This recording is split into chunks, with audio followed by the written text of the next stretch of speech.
Bueno, entonces yo quería hoy empezar con un tema importante que es la acción del grupo de Galois sobre los ideales.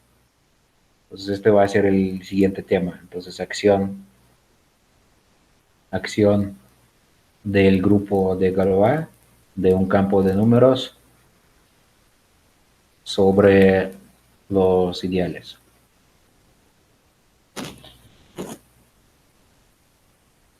Y aquí vamos a ver que cuando nuestro campo de números es una extensión de Galois de Q, muchas cosas se simplifican y tenemos unas propiedades muy importantes, mm, especiales cuando la extensión es una extensión de Galois. Entonces, proposición, proposición, entonces sea KQ extensión de Galois y tomamos sigma un automorfismo en el grupo de Galois. Entonces, la primera observación, entonces si tomamos un entero algebraico, un elemento de OK, entonces sigma alfa también está en OK. Así que la acción del grupo de Galois sobre K se restringe al anillo de enteros de K. Segunda observación, si tomamos un ideal I en OK, entonces sigma I, que va a ser el conjunto de todos los sigma alfa para alfa en I, entonces este es también un ideal. En términos de generadores, entonces si I es un ideal generado por, digamos, alfa 1, alfa n, en este caso sigma I va a ser el ideal generado por sigma alfa 1, sigma alfa n. Otra observación, es que hay un isomorfismo si tomamos el cociente por I, este va a ser isomorfo al cociente por sigma I. Y la última observación acerca de los ideales, entonces si P en OK es un ideal primo, entonces también sigma P en OK es primo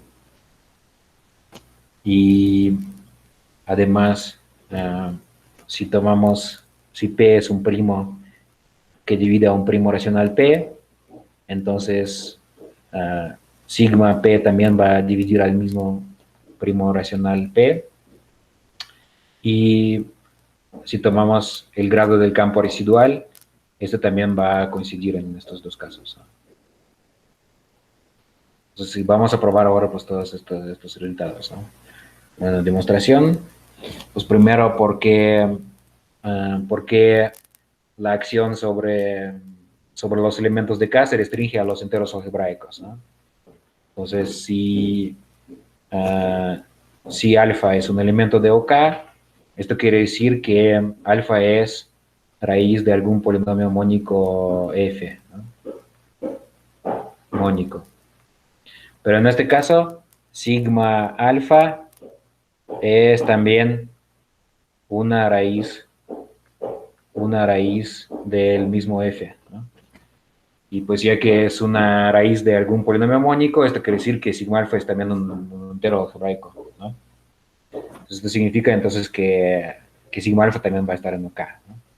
Bueno, la parte 2, yo escribí que la imagen de un ideal respecto a sigma va a ser también un ideal, pues esto es fácil de verificar, ¿no?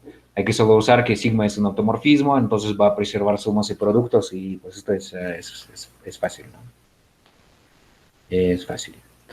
Luego la parte 3, yo digo que hay un isomorfismo entre el cociente de OK por I y el cociente de OK por sigma I, ¿no? ¿De dónde va a salir este isomorfismo, ¿no? Vamos a considerar, por ejemplo, el homomorfismo que va de OK al cociente de OK por sigma I. Y vamos a hacer lo siguiente. Si tomamos un elemento alfa, lo vamos a mandar a sigma menos 1 alfa considerado módulo sigma i. Y en este caso no es difícil ver, ¿no? Cuál va a ser el núcleo, ¿no?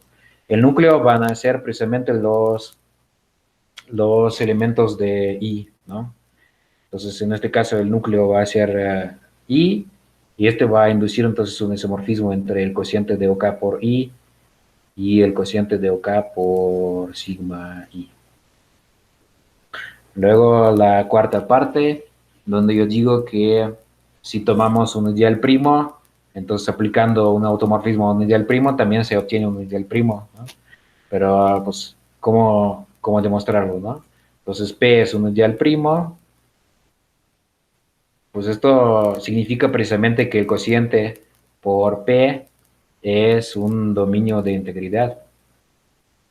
Pero sabemos que el cociente de OK por P, como acabamos de notar, es isomorfo al cociente de OK por sigma P, ¿no? Entonces esto implica que sigma P también va a ser un ideal primo, ¿no? Luego, el mismo argumento nos dice que los grados del campo residual van a ser los mismos, ¿no?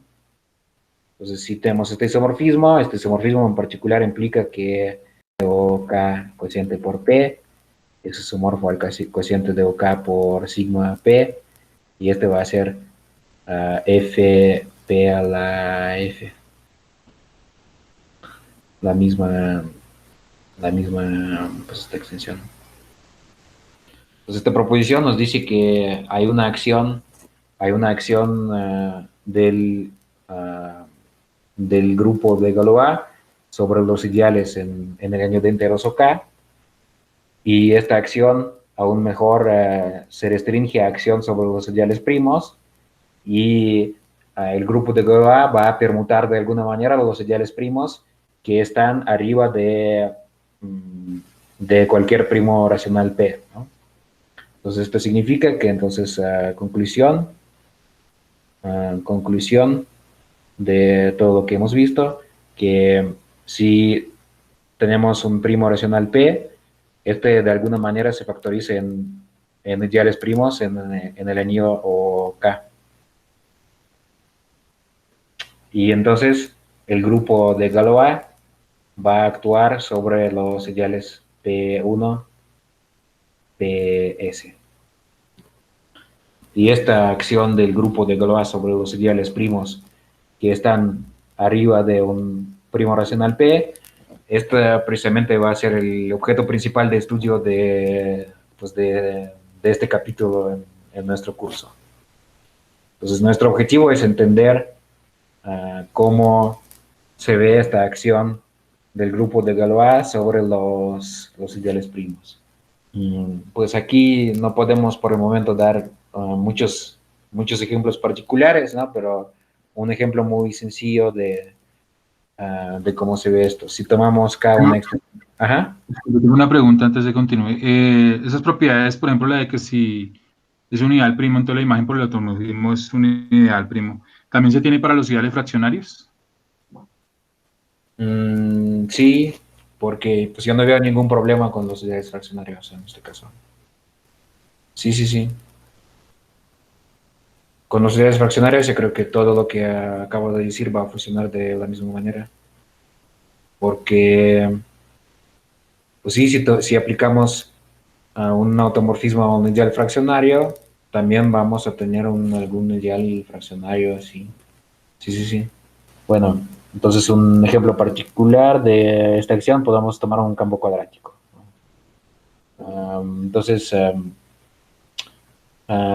sabemos cómo se descomponen los primos racionales en los campos cuadráticos. Entonces, si D, si D es un cuadrado módulo P, esto significa que P o K, este va a ser el producto de dos ideales primos.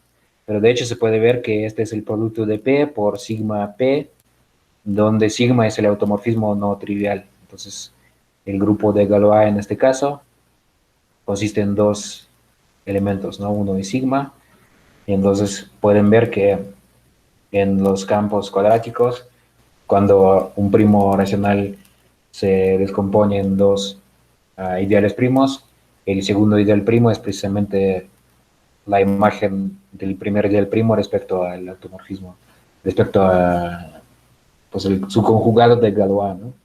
Se pueden ver más ejemplos, pero es algo trabajoso calcular la acción de Galois sobre los ideales primos sin saber ninguna propiedad específica, ¿no? Ahora yo, entonces, antes de dar más y más ejemplos de esta situación, de cómo el grupo de Galois actúa sobre los ideales primos, yo propongo primero ver unas propiedades importantes generales, ¿no?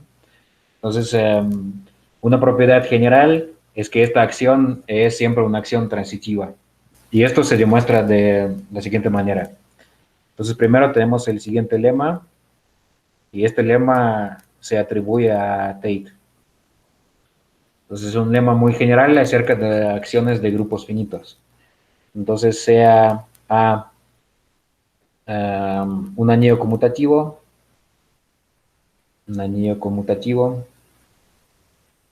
conmutativo, um, luego G, grupo finito, que actúa sobre A mediante automorfismos, ¿no? Que actúa sobre A. En este caso podemos considerar entonces los elementos de A fijos respecto a esta acción. Entonces AG va a ser, entonces va a consistir en todos los A, tales que sigma A es igual a A, para todo sigma en G. Estos son los elementos fijos respecto a la acción de G. Entonces ahora tomamos, entonces sean R un dominio y phi y psi homomorfismos que van de A a R. Entonces tomamos un homomorfismo de anillos phi, otro homomorfismo psi entre A y R, y pues aquí adentro de A tenemos los elementos fijos respecto a la acción de G. Entonces, si la formación es la siguiente, entonces si phi y psi son homomorfismos tales que la restricción de phi a los elementos fijos y la restricción de psi a los elementos fijos coinciden, entonces phi es igual a la composición de sigma con psi para algún automorfismo sigma. Entonces, para algún sigma elementos de G. Y pues yo creo que me voy a referir a mis apuntes para la prueba de este resultado porque pues es algo muy general y la prueba también es muy general y pues es bastante sencilla, ¿no? Para entender, ¿no?, de qué se trata aquí, vamos más bien a sacar un corolario que nos importe en este contexto, ¿no? Entonces, tenemos el siguiente, digamos, teorema. Entonces, para una extensión de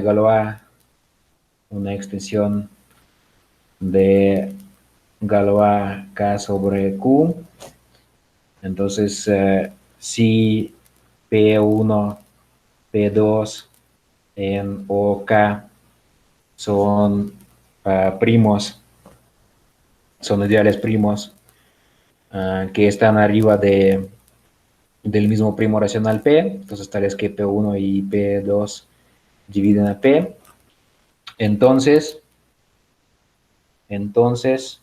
existe un elemento sigma en el grupo de Galois tal que sigma de P1 es igual a P2, ¿no? En otras palabras, expresamente significa que la acción del grupo de Galois sobre los primos que están arriba de un primo racional es una acción transitiva, ¿no? Siempre para cualquier ideal primo podemos, para cualquier par de ideal primos, podemos encontrar un automorfismo que manda P1 a P2. Y esto se demuestra usando el lema que mencioné arriba de la siguiente manera. Entonces, en este caso, vamos a tener la siguiente situación. Entonces, tomamos como nuestro anillo A o K y luego los elementos fijos de OK. Entonces, los elementos fijos por el grupo de Galois, ¿quiénes van a ser, no? Pues es una de las definiciones equivalentes, ¿no? De ser extensión de Galois. Los elementos de K fijos respecto a la acción del grupo de Galois tienen que ser precisamente Q, ¿no? Los números racionales. Entonces, los elementos del anillo de enteros fijos respecto a la acción del grupo de Galois es Z, ¿no? Los números enteros.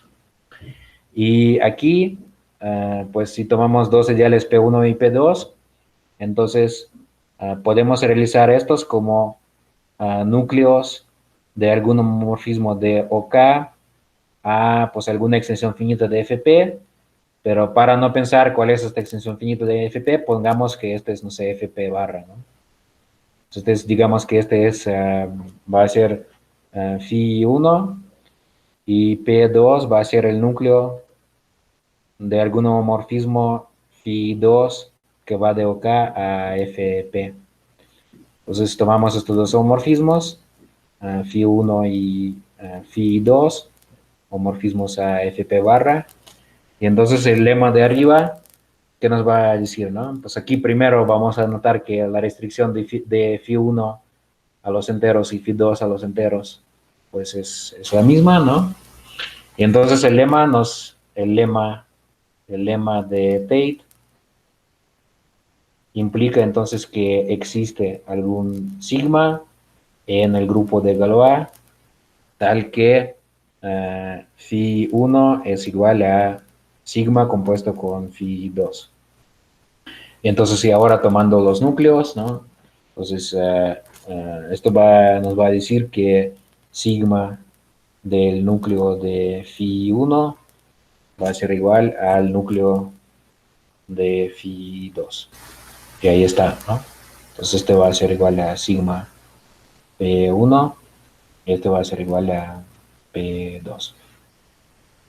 Entonces, pues aquí el chiste es pues ver cómo se demuestra el lema de Tate que mencioné.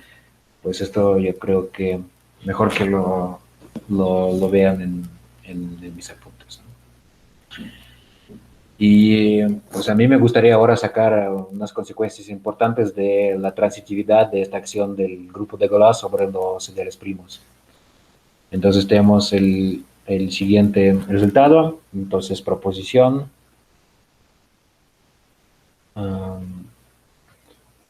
Proposición. Entonces, como siempre aquí, sea K sobre Q una extensión de Galois. Tomamos P un primo racional. Entonces, primo racional. Y tomamos la factorización de P en OK. Entonces, vamos a tener P1 E1, PS ES. Entonces, en este caso, luego los grados del campo residual coinciden y también los índices de ramificación coinciden. Así como se demuestra esto, pues yo ya dije que cuando tenemos dos ideales primos relacionados por un elemento del grupo de Galois, ¿no? Si PI es igual a sigma de PJ, entonces en este caso sabemos, ya lo notamos arriba, ¿no? Que FI tiene que ser igual a FJ, ¿no? Y acabamos de notar que la acción de hecho es transitiva, ¿no? Entonces la acción es transitiva y la transitividad de la acción quiere decir que entonces pues cualesquiera dos PI y PJ están relacionados por un elemento del grupo de Galois, entonces todos los FI van a ser iguales entre sí. Y para los índices de ramificación, ¿qué podemos hacer, no? Entonces, podemos aplicar sigma a esta descomposición, ¿no? Entonces, vamos a tener sigma P o K es igual a sigma P1 E1, sigma PS S, ¿no? Pero aquí sabemos entonces que pues, este sigma de P pues, es el mismo P, ¿no? Y sabemos que la descomposición en ideales primos es única. Entonces, por la unicidad de la descomposición en ideales primos, usando que la acción es transitiva, ¿no? Pues sabemos que aquí lo que vamos a tener pues los mismos ideales, P1, E1, PS, ES, pero permutados de alguna manera, ¿no? ¿No? Vamos a ver entonces que estos índices van a ser iguales. Y ahí está, ¿no? Entonces, E de PI va a ser igual a E de, digamos, sigma PI por la unicidad de descomposición. Por la unicidad de descomposición en ideales primos.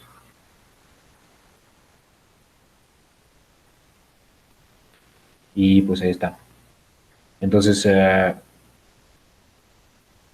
esta propiedad de ser una extensión de Galois es muy fuerte porque acabamos de ver que la acción del grupo de Galois sobre los ideales primos que están arriba de un ideal de un primo racional P va a ser una acción transitiva y como consecuencia esto nos dice que los grados de los campos residuales todos van a ser iguales y los índices de ramificación también van a ser todos iguales. Y de hecho, es algo que nos suena porque hemos visto los campos cigotómicos, ¿no? Entonces, un ejemplo.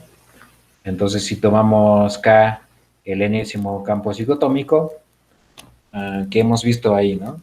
Ahí hemos visto que, pues que si factorizamos N como producto de Pn, en este caso, entonces, para un primo P, los índices de ramificación van a ser igual a phi de P a la B, P de N, ¿no?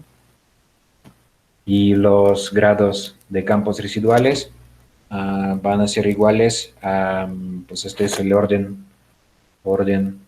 de P módulo N entre P a la B, P, N. Ahí hemos visto, ¿no? Para los campos cigotómicos que los índices de ramificación son iguales y los grados de campos residuales son iguales, ¿no? Y entonces para las extensiones de Galois resulta que siempre va a ser lo mismo. Y vamos a introducir alguna notación. Entonces, notación.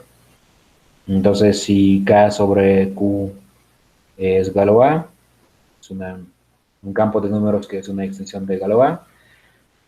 Entonces, para un primo racional, tomamos su factorización y pues este es P1, E1, PS, ES y vamos a denotar por, digamos, FP van a ser los grados de los campos residuales y EP van a ser los índices de ramificación. Y el número de elementos en esta descomposición, pues es lógico ya que tenemos F y E, normalmente G, EP, este es el número de factores, ¿no? Entonces, y como sabemos, en general, la suma la suma de fi por ei es igual al grado de la extensión, pero en nuestro caso particular, esta fórmula se simplifica, ¿no? En este caso de Galois, la fórmula va a ser que el producto de EP, FP, GP es igual al grado de la extensión.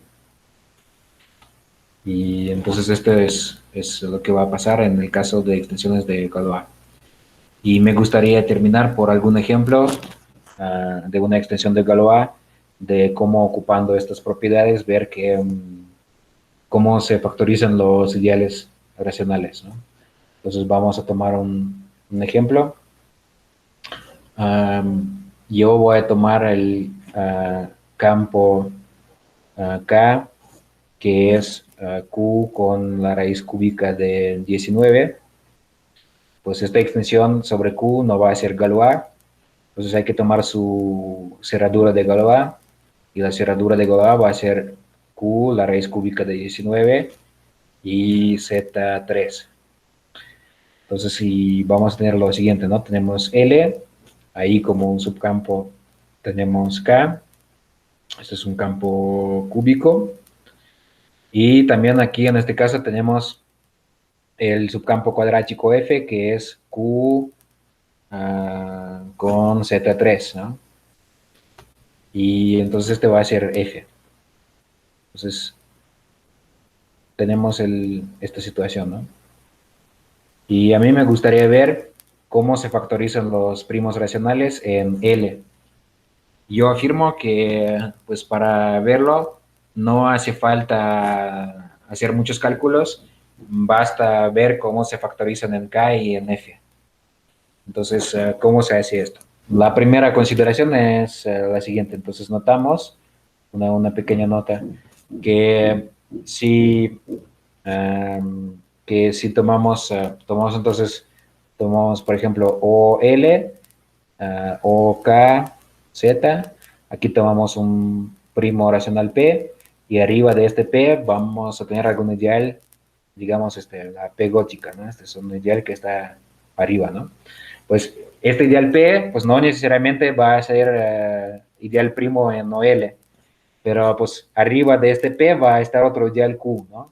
Que va a dividir a P en OL. Y podemos tomar los campos residuales, ¿no? Los cocientes por estos ideales primos.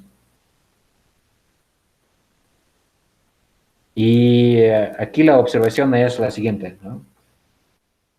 Que entonces, que vamos a tener entonces aquí extensiones de estos campos, y pues el grado de esta extensión pues si tomamos el cociente por el ideal primo P, el grado de esta extensión que está abajo es precisamente el grado del campo residual de P en OK, ¿no?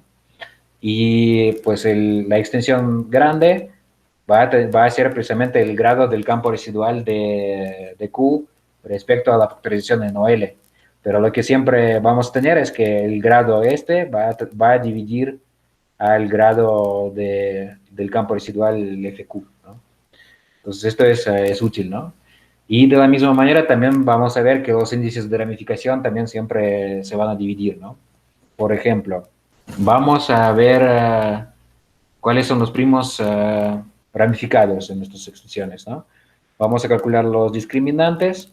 El discriminante de f es -3, el discriminante de k es -3 por 19 al cuadrado, y el discriminante de L, de hecho, va a ser -3 al cubo por 19 a la cuarta. Entonces, en este caso, esto quiere decir que los primos que se ramifican en L son los primos que ya se ramifican en estos dos subcampos, ¿no? Entonces, por ejemplo, me gustaría ver cómo se factoriza P igual a 3, ¿no? Es P igual a 3.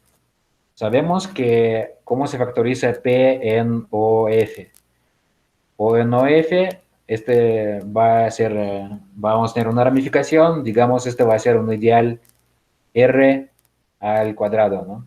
Esta es una ramificación en el campo cuadrático, ¿no?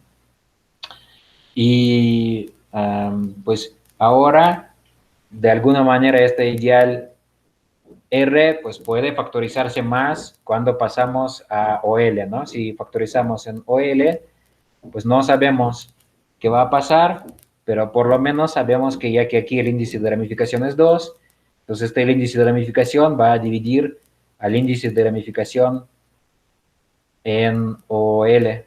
Entonces el índice de ramificación para 3 tiene que ser divisible por 2, ¿no? Y por otra parte podemos también ver qué sucede en OK, ¿no? Entonces en OK sabemos que la factorización va a ser de la forma p al cuadrado por algún otro ideal primo p prima, digamos, ¿no? Pues esto lo vimos cuando pues, vimos este ejemplo, ¿no? De cómo factorizar los ideales primos en Q con la raíz cúbica de 19, ¿no? Vimos esto. Pero pues aquí también tenemos, ¿no? Que el índice de ramificación, ¿no? Aquí es igual a 2. ¿No? Entonces, podemos revisar o el caso de F o el caso de K, pues en ambos casos llegamos a la conclusión que E3 tiene que ser divisible por 2, ¿no? Y luego tenemos la fórmula que um, E3 por F3 por G3 es igual al grado de la extensión, que es igual a 6, ¿no? Y aquí sabemos entonces que E3 es divisible por 2, ¿no? Entonces divisible por 2. Y por otra parte, pues este G es el número de ideales en la factorización, ¿no? Y aquí nos salieron dos ideales primos en la factorización. Eso significa que cuando pasamos a OL, pues cada uno de estos puede factorizarse más, pero por lo menos sabemos que en la factorización en OL, el número de factores va a ser por lo menos 2, ¿no? Porque aquí tenemos ya 2 factores. Entonces, ahí está, ¿no? Tres números naturales, el primero es divisible por 2, el último es mayor o igual que 2, su producto es 6, ¿no? Entonces, E3 tiene que ser igual a 2, F3 tiene que ser igual a 1 y G3 tiene que ser igual a 3, ¿no? ¿Hay otras posibilidades? Yo creo que no, ¿no? Si no, no hay otra posibilidad. O sea, la única posibilidad es esta, ¿no? 2, Sí, 1, 3. 2, 1, 3, ¿no? Entonces, ¿esto qué quiere decir? Que el número de factores es 3, entonces P1, P2, P3. Los índices de ramificación son iguales a 2. Los grados del campo residual, entonces van a ser igual a 1 todos, ¿no? Y pues sí, ahí está, ¿no? Y pues la idea es que para cualquier primo, en este caso, ocupando solo este tipo de consideraciones, siempre podemos llegar a la conclusión que, pues, cómo se factorizan, ¿no? Pues solo otro caso más antes de terminar, ¿no? Otro caso, ¿no? Por ejemplo, digamos si P es congruente a 2 módulo 3. Entonces, en este caso, en OK, esto ya lo vimos hace tiempo, que la factorización va a tener forma P1 por P por P prima, ¿no? Por P prima, donde el campo residual de P tiene grado 1 y de P prima tiene grado 2. Y entonces, ¿esto qué significa? Que si consideramos la factorización en OL, 2 tiene que dividir FP, ¿no? Y el número de factores, GP, va a ser por lo menos 2. Este es mayor o igual que 2. Entonces, esto nos deja con pocas opciones, ¿no? Pues sabemos que EP por FP por GP es igual a 6. Sabemos que FP es divisible por 2 y GP es mayor o igual que 2, ¿no? Entonces, esto significa entonces que, ¿qué cosa, no? Que uh, EP es igual a 1, ¿no? FP es igual a 2 y GP es igual a 3, ¿no? Entonces, P se factoriza en OL como, digamos, Q1, Q2, Q3, donde no hay ramificación, y los grados, entonces estos F1, F2 y F3, todos esos grados son iguales a 2. Y pues de la misma manera, no sé si tomamos P es congruente a 1 módulo 3, ahí hay dos posibilidades, ¿no? Digamos, si P no es cubo, módulo 19. Y en este caso, entonces P es inerte en K. Entonces esto significa que tenemos P o K es primo y aquí pues el grado del campo residual es igual a 3, ¿no? Entonces es igual a 3. Y esto no, también podemos considerar qué sucede con P en la extensión cuadrática. Entonces P o F se va a descomponer en dos ideales, Q y Q'. Entonces, si esto significa entonces que de aquí podemos deducir que el número de factores P tiene que ser por lo menos 2, ¿no? Entonces, de nuevo tenemos EP, FP, GP, el producto es igual a 6, FP es divisible por 3, ¿no? GP es mayor o igual que 2, pues esto significa que FP es igual a 3, ¿no? Y GP es igual a 2, ¿no? ¿Y esto qué significa? Que P o L va a ser producto de dos ideales, digamos, no sé, Q1, Q2, donde el grado del campo residual va a ser igual a 3 en cada caso, ¿no? Y pues ustedes nos faltan como algunos casos, ¿no? Y ahí también pueden ver que podemos de estas consideraciones generales deducir cuál es la forma de factorización en OL sin factorizar a mano, ¿no? Entonces, este es un ejemplo que nos demuestra pues, el poder del último teorema que vimos, ¿no?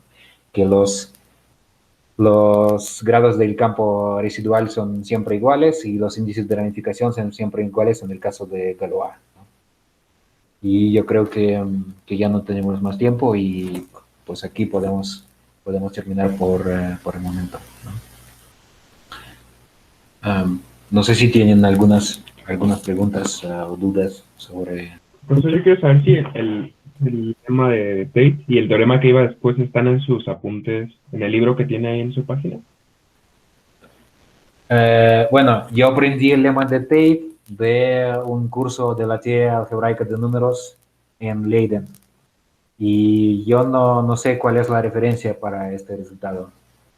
O sea, no es el lema de Tate, porque Tate tiene muchos lemas y muchos resultados importantes y conocidos. Pero yo lo escuché de un curso de Peter Stevenhagen y él dijo que este lema se atribuye a Tate. Y yo voy a poner la prueba en mis apuntes. Esta tarde va a estar, sí. Pero la prueba no es difícil, solo que pues, ahorré un poquito de tiempo para... Creo que la prueba ocupa menos de una página, ¿no? Es algo como muy general y muy abstracto. Por esto, un resultado muy general no puede tener una prueba complicada porque cuando no tenemos, ¿no?, muchos datos, no podemos hacer mucho con los datos que tenemos y normalmente las pruebas son breves, ¿no? Sí, pueden checar entonces esta tarde en mis apuntes, ahí está la prueba del lema de Tate. Ok, muchas gracias. ¿Alguna otra pregunta, comentario, queja? Oiga, yo veo que la extensión de Galois parece ser muy restrictivo. Es fácil verificar si una extensión, si un campo de números es una extensión de Galois de los racionales.